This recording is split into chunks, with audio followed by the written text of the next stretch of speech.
daming tao.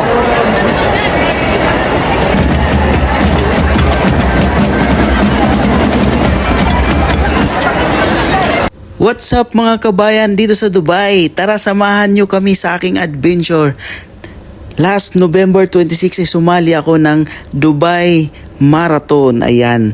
Last November 26 lang po ito mga idol. At ito ay sa pamumuno ni Prinsipe Hamdan bin Muhammad, ang prinsipe ng Dubai. So ayan. So bago pa po mag-start ang marathon mga idol, so nandito na po ako sa venue at ayan, nag-aantay na po kami ng aking mga kasamahan.